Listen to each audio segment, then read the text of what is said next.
Greg? Good, good. Thanks for organising this weather for us. Former Fire Chief Greg Mullins wants to show us the hazards of the season to come. Sydney Tower, helicopter X-ray Sierra Victor Hotel 6, ready with the waiver. An instructive way to do that is from the air. X-ray Sierra Victor airborne. Even in the heart of the city, the omens of summer are on the horizon. So this smoke has come down from the lower Hunter Valley, a couple of big fires yesterday. Greg Mullins is a spokesman for the Climate Council, which paid for this short flight.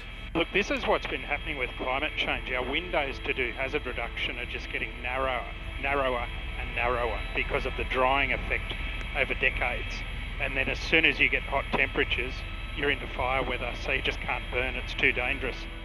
The wet years since Black Summer will influence this season's fires.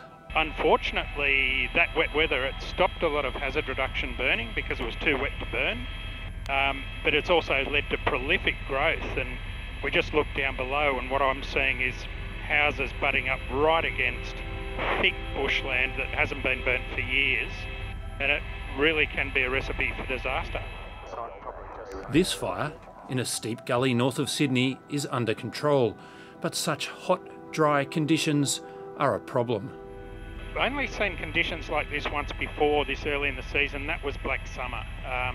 The earliest they've ever been recorded was the 6th of September 2019. The only way out of Cabana is on fire, guys. Look.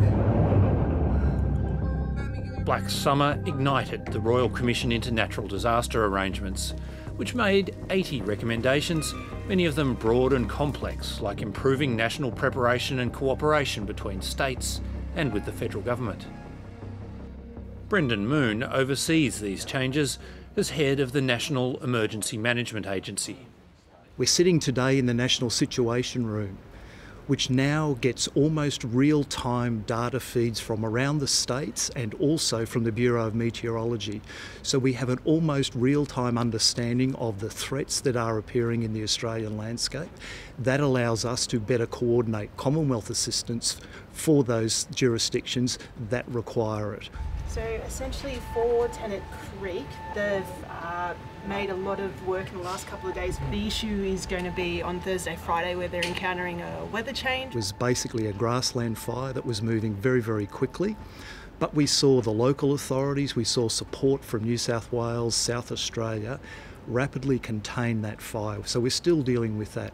We're seeing pockets of fires in southeast and southwest Queensland, also throughout New South Wales. The Royal Commission called for consistent national fire warnings. That's done. We've seen what fire can do. Tonight, bushfires unleash their fury across the country. So we've used our knowledge to change the fire danger rating system. What we've seen since the Black Summer bushfires is we've actually developed a consistent and coherent approach to bushfire risk. Work's well underway on systems that will give instant access to critical data on the fire ground and allow crews from different states to talk more easily with each other. There's been some work, particularly between Queensland and New South Wales telecommunications authorities, that's actually enabling now people from different states to switch over to channels that they can all talk on. But other reforms have been slower. The Royal Commission called for a national aerial firefighting fleet, instead of relying on waterbombing planes leased from nations like the US and Canada. But increasingly, their fire seasons have lengthened by months, and our fire seasons have lengthened by months, so they overlap. And when we need those big firefighting assets, sometimes they're just not available, and they won't release them. I think, as identified in the Royal Commission, there has been a need for a further conversation about, do we require a sovereign national air fleet?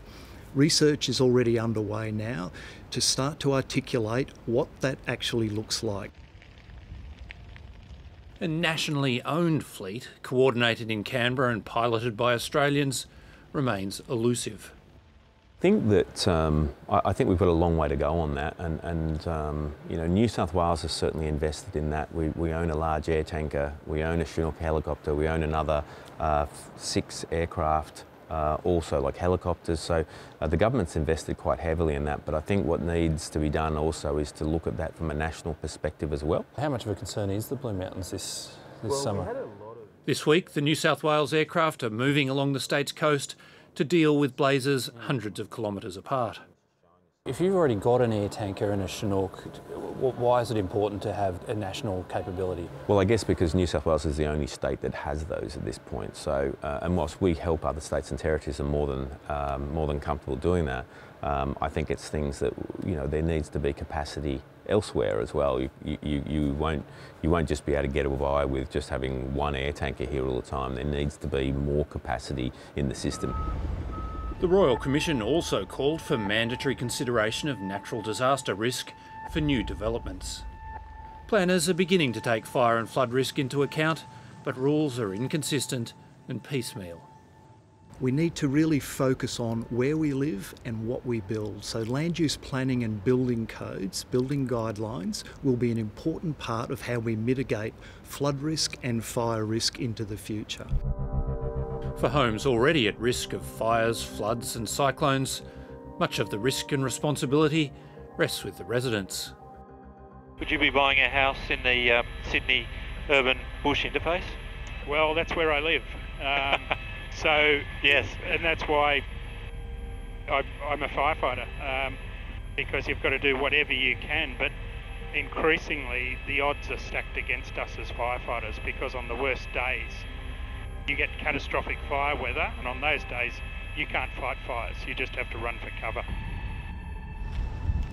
The threat this season is front of mind in the New South Wales south coast town of Cobargo, where Zoe Pook's home was destroyed in Black Summer. Everyone feels very edgy in town. It's a conversation that we're all having. There's been a couple of grass fires already, and that's made everyone very nervous. So we don't feel great. She and her partner have cleared around the property, conducted their own controlled burns, and rebuilt their home to meet strict new bushfire attack level requirements. We've got aluminium frames on all the windows. Our fly screens are metal to protect against ember attack. We've also got sprinklers on the roof, which are fed from a concrete tank behind the house. But in Australia in 2023, there's a sense that may not be enough. Now that we know it can happen to us, we're always going to be on edge, so I'll probably never feel prepared. We might be physically prepared. We've got tanks, we've got pumps, my partner's got a lot of knowledge, but emotionally I think we're always going to feel a bit unprepared.